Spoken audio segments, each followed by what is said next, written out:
Hi Flosstube, it's Diane. Today is June 1st, 2024.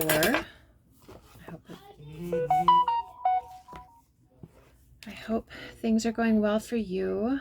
Here in Minnesota, we're having some beautiful weather.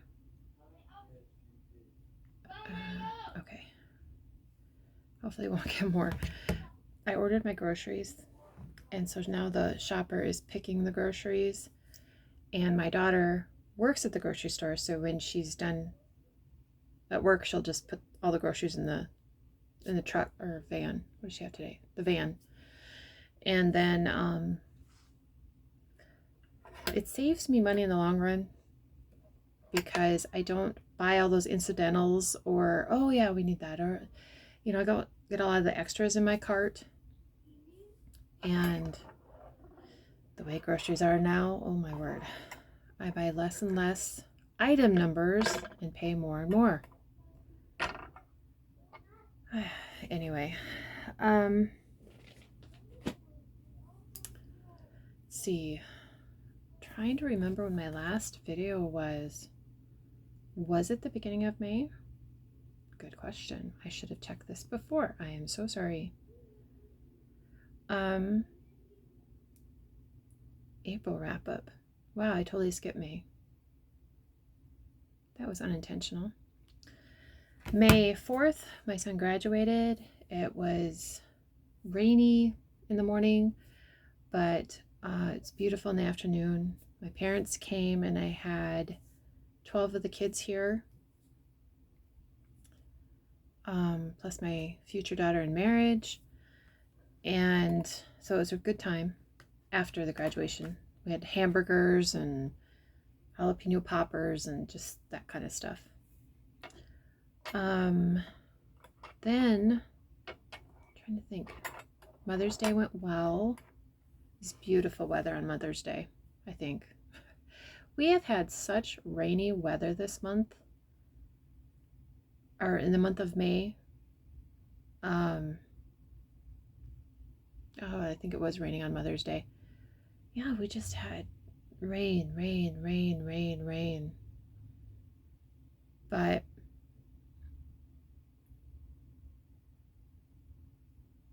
just double checking here. Yeah.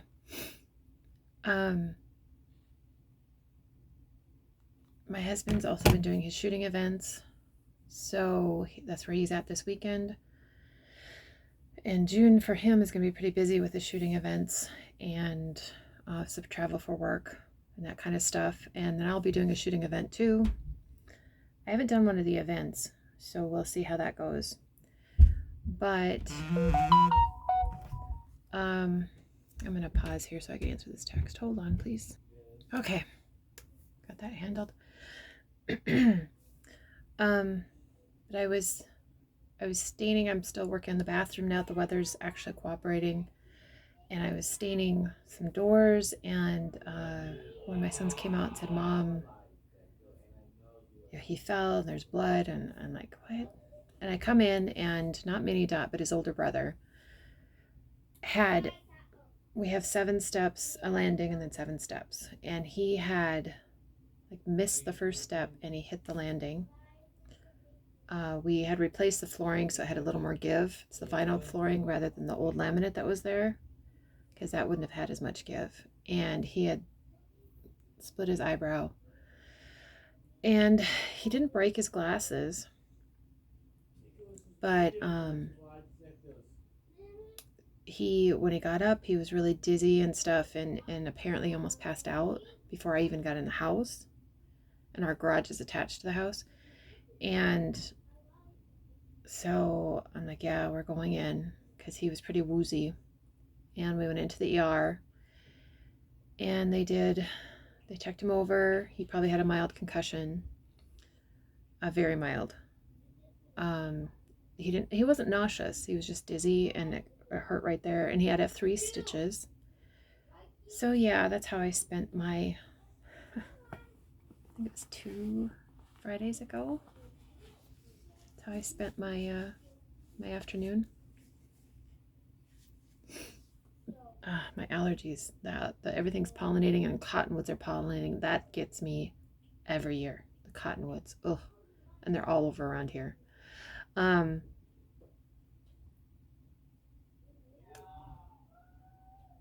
was I gonna say? Yeah. So he's gonna have a nice scar. The stitches fell out. Well, one of them fell out, and then I had to snip 2 of them just to get them. They were almost out. And he was kind of freaking out about it. He's 10, and he was kind of freaking out about it. And I said, okay, just hold still, and I'm just gonna. And he didn't even feel. That's how close they were to the surface when I pulled him after a week.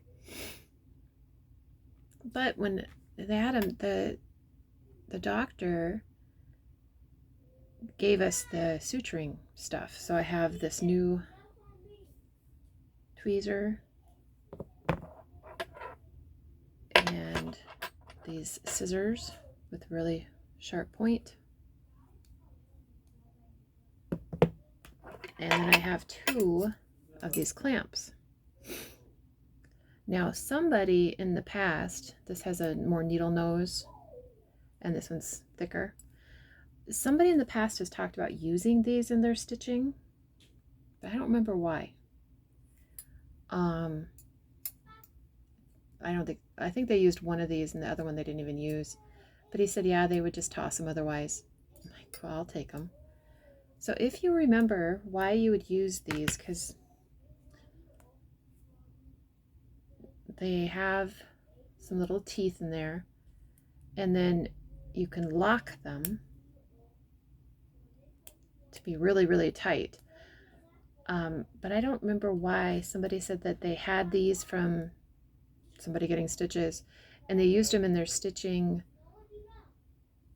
Maybe it was the finishing, like to hold something, or I mean, not the actual making stitches. But if you have any ideas, let me know, because this is quite obvious. Tweezers, and this is quite obvious. But those other ones, I remember somebody on a floss tube sharing that to do this they'd used. Anyway, if you know, please share.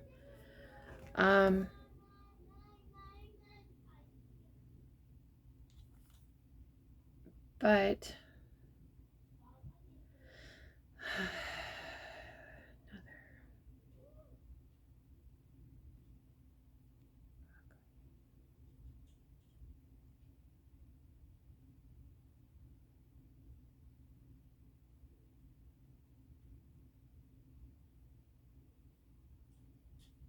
okay.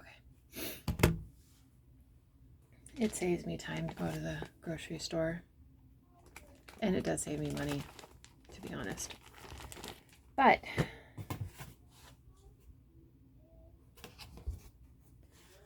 what else have we done? Memorial Day, rained here. Yeah, I think that's all the big stuff. And nobody else got hurt. Trust me, when you have a mom of boys and you can say that nobody got hurt, it's a win. But I do have a finish. So let's jump into stitching. This was not on my Whip Go, but it called to me, and then I got caught into it, and I said I'm going to finish it. And it is The Greatest Loss by Sampler Cove Designs. I'll hold it back here so you can see the whole thing. And then it's bands and full cross. These are black work. This is alternating back stitch, cross stitch, and cross stitch. This is all full cross stitch. Hold on. Sorry. Decided to sneeze a few times there. Full cross. This one is back stitched in kind of a circle. Or I'm sorry, a squiggle. Kind of looks like antennae actually, how it comes up and then comes up and comes up and then comes up.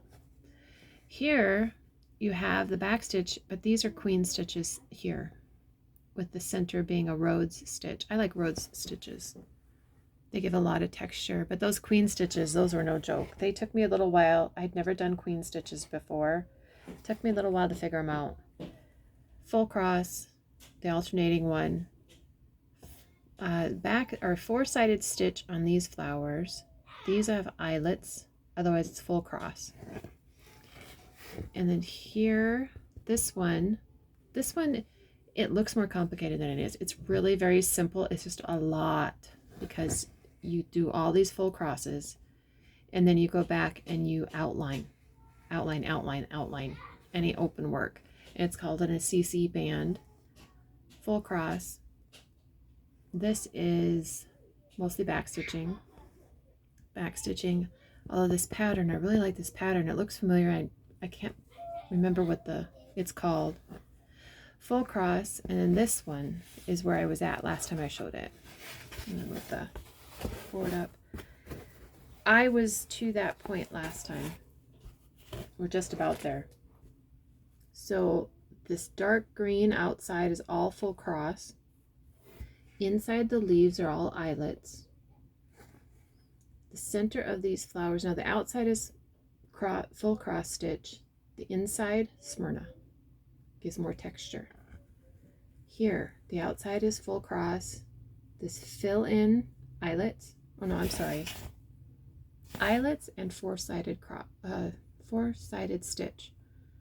So like you'd have two eyelets, and then the next row would have four-sided. Same thing with the leaves. The center here, this is all full cross until you get to this open area, and that's a seed, S-E-E-D stitch.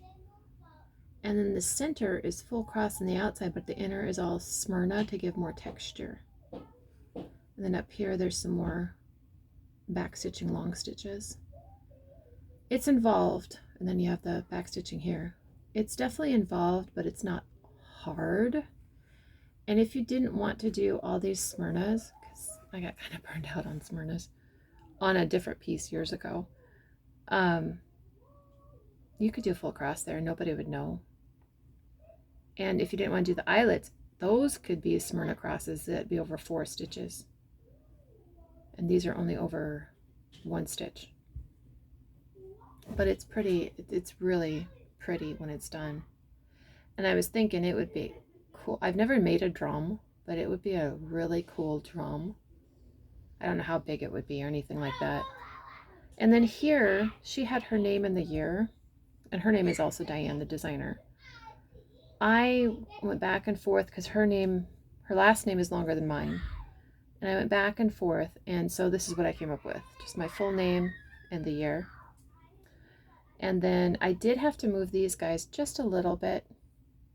So if you would do this and you'd put your name in there, and you could easily bump these guys over. I had to bump them over like 5 stitches. There was enough room at the end. It's just as long as they're equidistant from the end. Yeah, you could put a lot of different things here. So yeah, I did put the year. But I had to add just a little bit more space. And then this is all full cross. It looks complicated, but it's all full cross. And again, this is all full cross.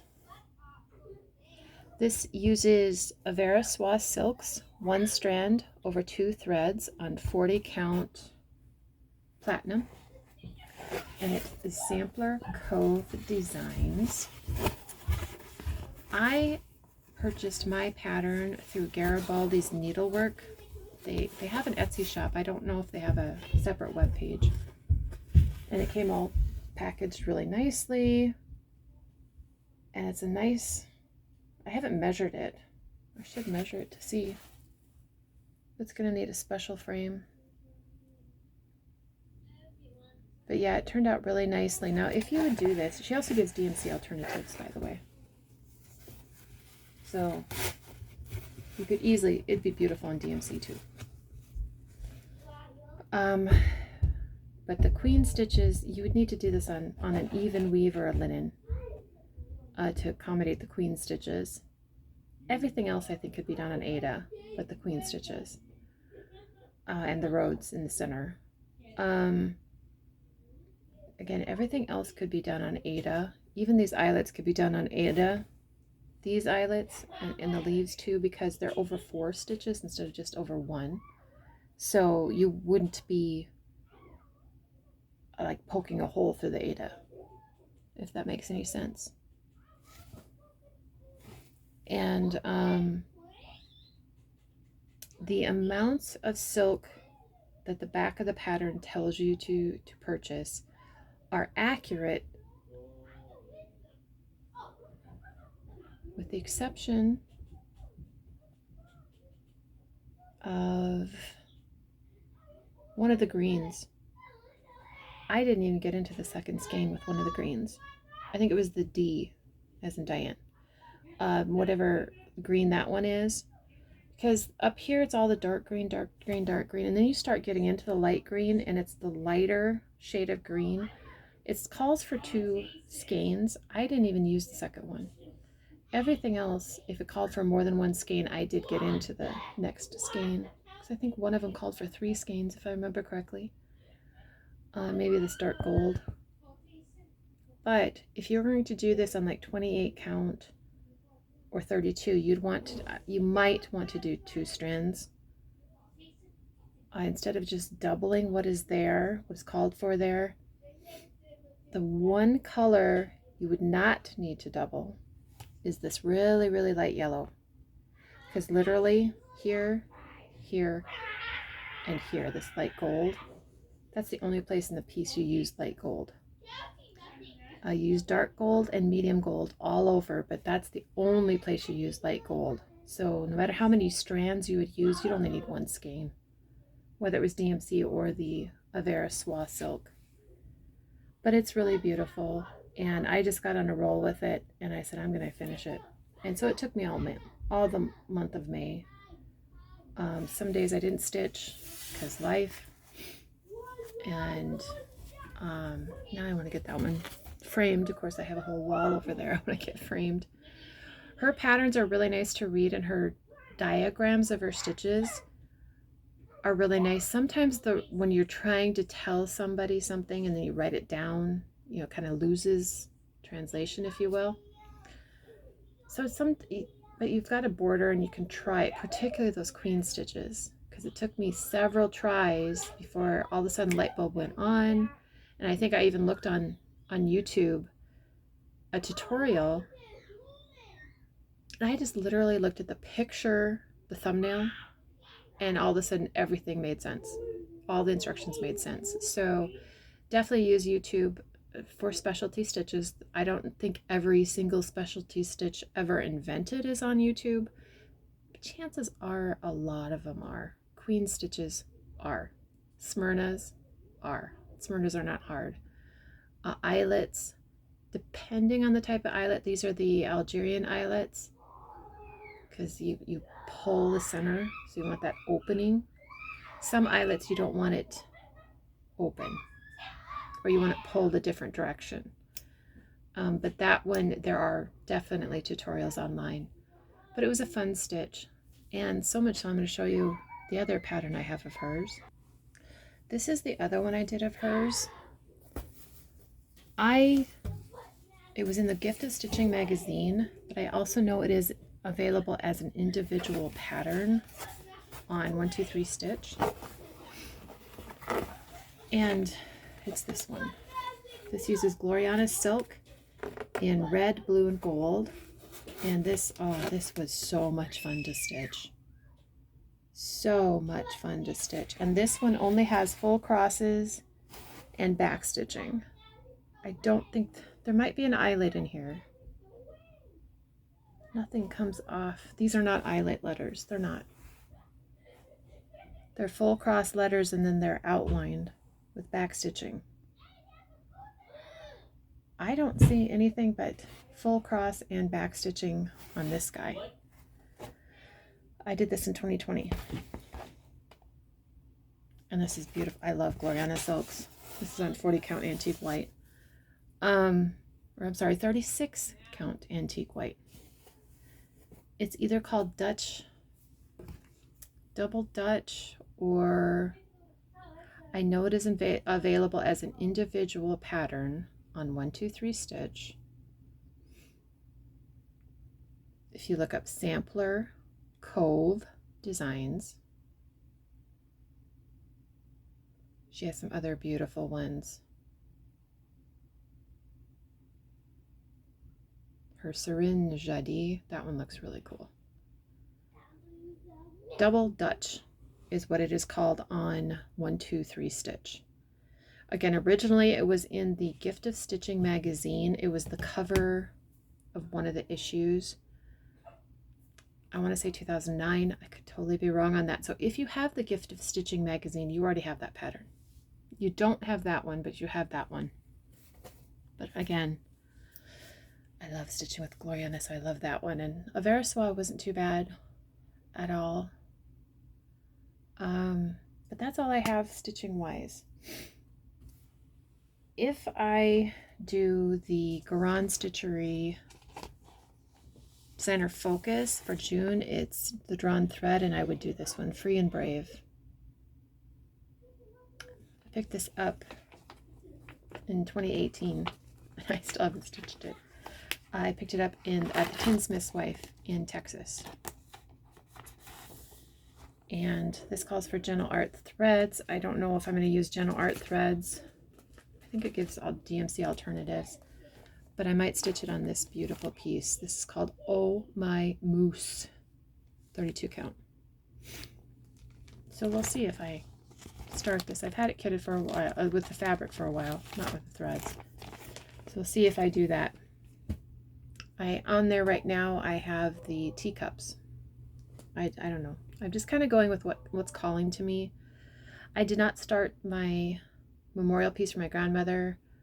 I'm missing one of the silks, but I was so obsessed with that one, I had to finish that one. So we'll see what calls to me in June.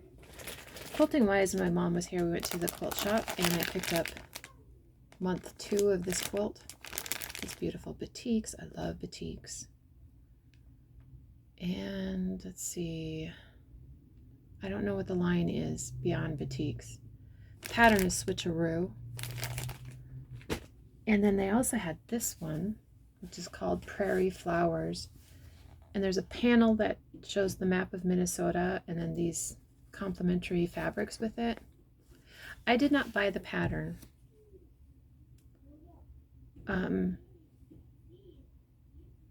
So you had the panel in the middle and you had half square triangles on the side and something on the top. I don't know, I might do my own thing. But that was just, I love the colors. And then I picked up this book by Julie Martin, Red, White, and Blue Star Quilts. I do not know if these would qualify for Quilts of Valor or not. Because Quilts of Valor, I believe it has to be a certain size. But these are just beautiful. I mean, like this one. That's just beautiful. And she also gives it in another color scheme. Is that one in another color scheme? The throw size, oh, I'm sorry. The throw size of this particular one, this is the queen. But the throw size, which she gives you all the instructions, is Quilt of Valor appropriate. So the throw size is 66 by 78. So it'd be different number of blocks and laying them out differently. But some of them, like this one, Rise and Shine Red, White, and Blue. She also has it in red, Rise and Shine Blue and White. So some different color schemes to give you some different ideas. But this was just, I don't know, really, really nice. But this one, I think, is the one I really like. It's called Paul Revere's Ride. Now this would be a queen, but I think it's also, I think it's a queen size. Yeah, 93 by 93. That's a queen. But even if you just did the center would be about 48 by 48. Just this center, that would make a nice, and if you added the border here, this is a 6-inch border, so that would be about 54 by 54. That would be a nice wall or table topper. So I really like that one.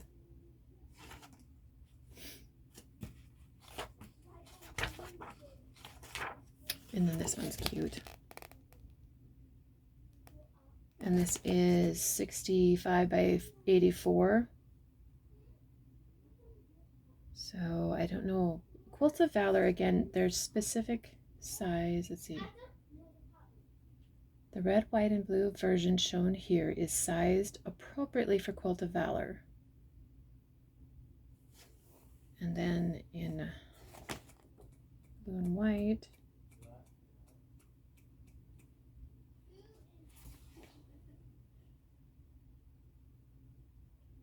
okay, and then that's the same quilt as here, except it's only blue and white here, and here it's just blue and white.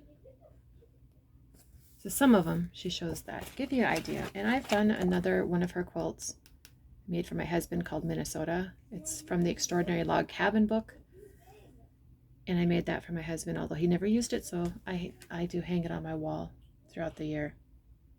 But yeah, it spoke to me. I mean, look at all these beautiful quilts. This one is really cool. So I bought that. And then I ordered some long arm quilting pins from Amazon. I think it was you needed something to get free shipping. I'll use these when I use my quilting frame to pin it. They said those are the really nice pins to use for that. But aside from that, I'm going to start quilting, and I keep procrastinating. And I showed this last time, Slice of Home Creekside Stitches, and this one is called You Are My Sunshine, and I'm going to make a quilt for my future daughter in marriage, which, they settled on a date, so it'll be the end of November of this year. They finally found a venue, because they could find a venue at a decent price, but then they wanted, you can only use their catering services, and the catering was $8,000 to $10,000. It's like, what? I think I mentioned it last time. I do not understand why $30,000 for a wedding. Yeah, I mean, it's a huge milestone, but why saddle people with that debt? If they had that kind of money, they'd put it on a house. But anyway, that aside, June looks like I'm just gonna quilt. That's my main focus for crafting, so I'll probably have something to show next time, quilting wise. But I'll just stitch what calls to me. And the teacups were calling to me, and at least get one of the 4 done. That was just calling to me, so that, you know what, I'm gonna go with it. And even though my whip go for May was my oldest whip, didn't touch. It was a new start. I did do a new start. I started an ornament in the Polar Plunge series, but I didn't finish it, so I'm not going to show. For June, my whip goes are Fancy Lady and Oldest Whip. So if I get in the mood, I have her all queued up on my roller frame rods, the 23-inch rods, but if she doesn't call to me, she doesn't call to me. And we need to enjoy our stitching. That's why we do it. So yeah, that's all I have for today. A big project finished, but I will let y'all go, and I hope your June is starting well. Again, we're in a very wet cycle here in Minnesota. Thankfully, we haven't had the severe storms of people south of us. Oh, my heart goes out to people affected in Iowa, in Kansas, Nebraska, Missouri. I believe Indiana or Illinois was hit. Oklahoma, Texas. Yeah, my heart goes out to people affected by horrible tornadoes. And it's weather. It's hard to predict. I don't know. But we're resilient and you have my prayers. So thank you for watching, liking, subscribing, all the things. All the things. And I'm on Instagram, mondotstitches. I post there more often than I make videos, so I will post progress on the quilt. I have it sitting right here. It's gonna be green and white because green's her favorite color. Green's my favorite color. So we'll go from there. But I will talk to you all later. Bye. Love to you all.